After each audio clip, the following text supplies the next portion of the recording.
Education के नाम पे लोगों को ठगा गया और मुर्गे खाने के जितने छोटे छोटे कमरे। फिर सर मुझे जरूर बताएं जो आपका स्टेटमेंट जो आप अभी संविधान बचाने के बाद जस्ट आई हर्ड कि आप कह रहे हैं कि संविधान को बचाना है। सर बहुत अच्छी बात है, संविधान कैसे बचेगा सर? गरीब जनता के लिए तो आपका स्टेटमेंट है कि आरक्षण जो है SC BC का वो आर्थिक आधार पे होना चाहिए, वो कास्ट क्रीड पे नहीं होना चाहिए। ये बहुत ऐसी चीजें सर। और दूसरा चंडीगढ़ में तो सर आपकी गठबंधन है कि ठगबंधन है सर, मुझे समझ नहीं आ रही थी। एक रेड लाइट पे बाहर चले जाओ तो एक रेड लाइट पार कर लो तो पंजाब के अंदर आ जाओ तो आपका गठबंधन है।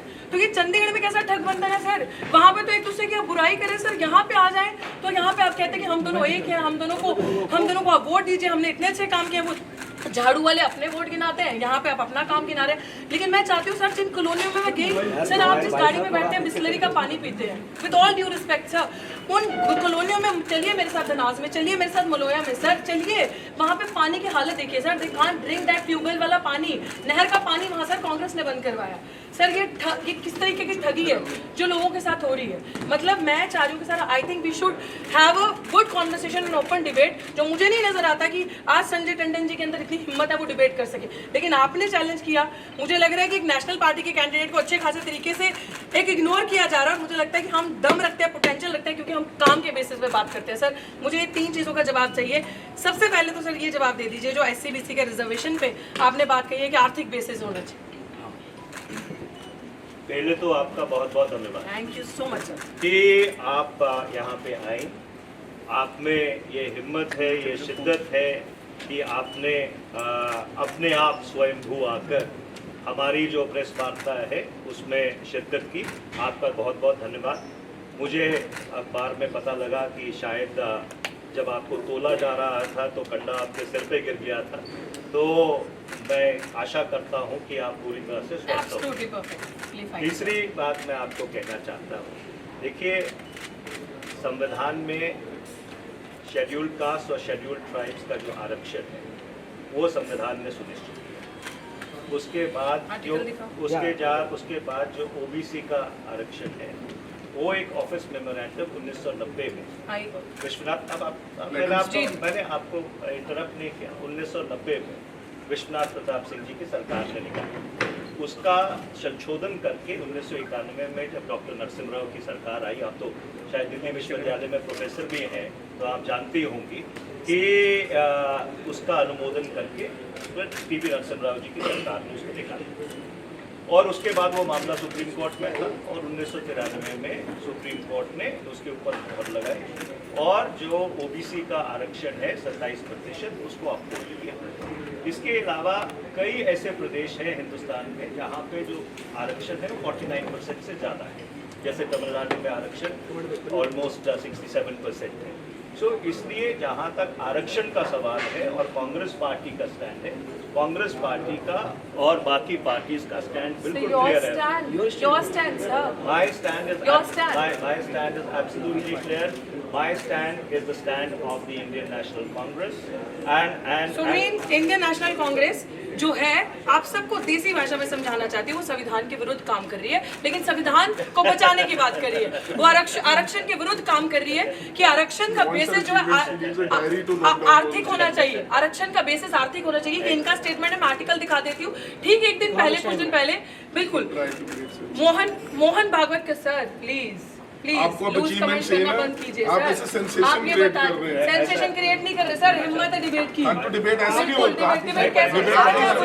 आप बताइए,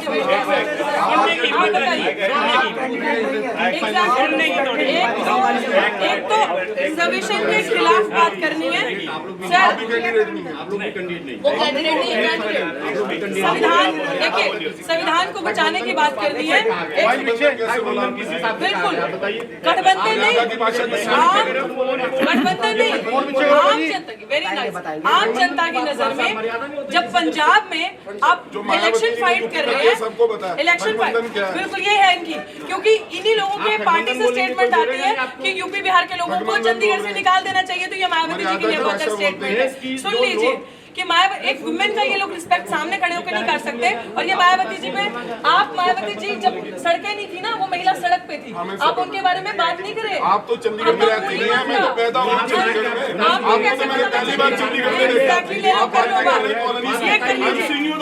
वेरी नाइस।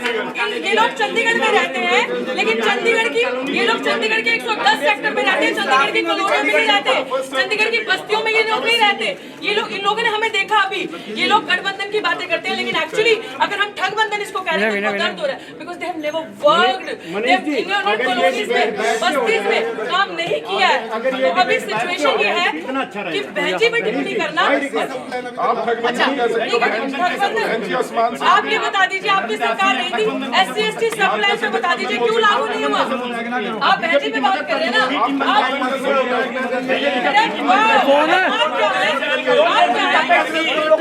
देखिए इनके पास कुछ नहीं है।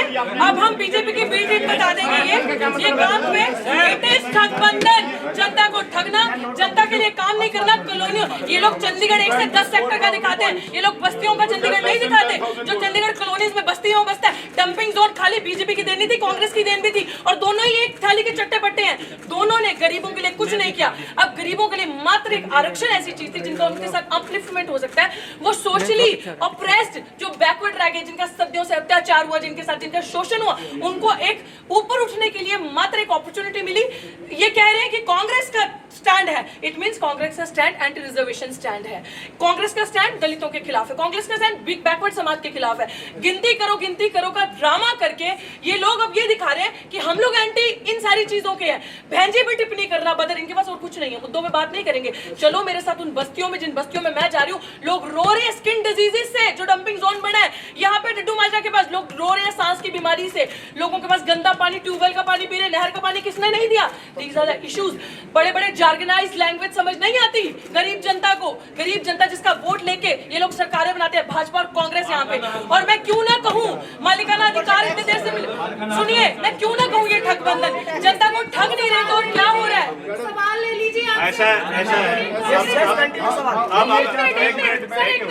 कांग्रेस की प्रेस कॉन्फ्रेंस थी, बीच में आप आई हैं। मैं बीच में नहीं आई। नहीं, आप He ended that press conference. He ended that press conference. आपकी पीछे आप मीडिया से हैं, देखो, अब तो सवाल उन्होंने है, भी ऐसा ही दूसरे सवाल end को करी। सवाल भाई, I accepted the challenge. I am a candidate of national आप party. सवाल लेंगे, I am a आप सवाल candidate. लेंगे। Of course लेंगे, but मैं पहले सवाल लेंगे। हमसे पूछो, आज से पहले कहा था, हम सवाल जवाब ले रहे हैं, लेकिन जिस तरीके जिस तरीके से आप मायावती जी पे एलिगेशंस लगाना, हमें बी टीम दिखाना,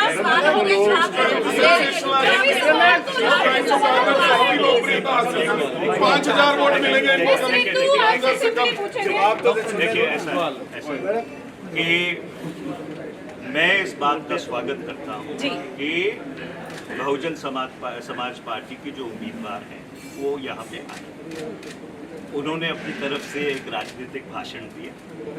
लोकतंत्र में हर आदमी को ये हक है कि एक मिनट मैंने इंटरप्ट नहीं किया, मैडम जी आप चुप हो जाइए, मैडम जी आप चुप हो जाइए, मैडम जी उनकी बात को सुनो दीजिए। सवाल पूछ रहे हैं, सवाल पूछ रहे हैं, आप चुप हो जाइए, उनकी बात को रखने दीजिए। आपने भाषण देना बाहर जाके आप ये बताइए चंडीगढ़ में राज करने मालिकाना कांग्रेस बताइए कहाँ मालिकाना दे के गई है, वहाँ बीजेपी दे के गई है, बताइए जवाब दीजिए, सब मीडिया वाले बताइए। एक मिनट मैडम जी उनको रखने दीजिए, मैडम उनको रखने दीजिए, मैडम उनको रखने दीजिए, आपने रख ली है। बिल्कुल सुनिए पहले आप उनसे बात रखने दीजिए ना, बंद कर दो, ये सवाल ही नहीं ले रही है, बंद कर दो, नहीं ले रही है सवाल वो।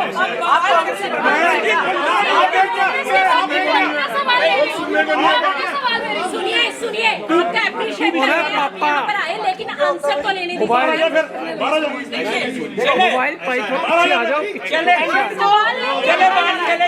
कैंडिडेट को धमका रहे हो, बाहर आ जाओ, आप दंगा करने इनके पास जवाब नहीं है। दंगा करने दंगा कांग्रेस राज करके चली गई, इन्होंने मालकाना हक नहीं दिया कॉलोनी वालों को। बीजेपी वाले 10 साल राज करके चले गए, कोई मालकाना हक नहीं दिया कॉलोनी वालों को। जवाब दीजिए दोनों पार्टी कांग्रेस और बीजेपी घूमने बनाते हैं बात। सर आंसर ਉਹ ਭਾਜੀ ਪਿੱਛੇ ਕਰ ਲਓ ਮੋਬਾਈਲ ਯਾਰ ਕਿੰਨੀ ਵਾਰ ਕਹਿ ਲਾ सवाल ही नहीं लेना। ਮੋਬਾਈਲ ਪਿੱਛੇ ਕਰ ਲਓ ਵਿੱਚ ਆਈ ਜਾ ਰਿਹਾ ਬਾਰ-ਬਾਰ एक Not getting the proper space. Minute. Bahujan Samaj Party की उम्मीदवार यहाँ पर आई हमारी प्रेस कॉन्फ्रेंस में, हम उनका स्वागत करते हैं। लोकतंत्र में हर व्यक्ति को ये आज़ादी है कि अपनी बात रखे। मैं साफ तौर पर ये कहना चाहता हूँ कि जो पूरी इंडिया अलायंस है वो भारत के संविधान को बचाने की लड़ाई लड़ रही है।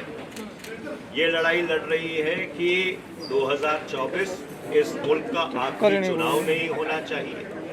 जिस आधार पर ये मुल्क काबिज है, जिसको अंग्रेजी में आइडिया ऑफ इंडिया कहते हैं, उस आइडिया ऑफ इंडिया को और सुदृढ़ बनाया जाना चाहिए। पिछले 10 वर्ष में यहाँ पे भारतीय जनता पार्टी की सत्ता रही। अगर कोई जवाबदार है तो भारतीय जनता पार्टी जवाबदार है। उनकी 4 इंजन की सरकार रही। ऊपर गृह मंत्री, नीचे राज्यपाल, उनके 10 साल से सांसद, 8 साल उनका कॉरपोरेशन के ऊपर कब्जा, और पिछले 10 वर्ष में चंडीगढ़ का कोई विकास नहीं हुआ। अगर यहाँ पे लोगों को कॉलोनीज में रीसेटल किया गया, वो काम कांग्रेस पार्टी ने किया। अगर यहाँ पे हाउसिंग बोर्ड के मकान दिए गए, वो भी कांग्रेस के जमाने में हुआ था।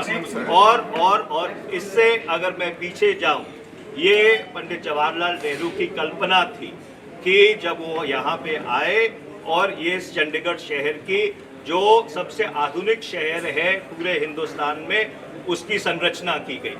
तो इसलिए जब से चंडीगढ़ बसा है तब से लेकर आज तक चंडीगढ़ के संदर्भ में कांग्रेस पार्टी की इंडिया अलायंस की जो उपलब्धियां हैं वो अनेकों हैं, जो अगर मैं गिनाना शुरू कर दूं तो शाम के 6 बज जाएंगे।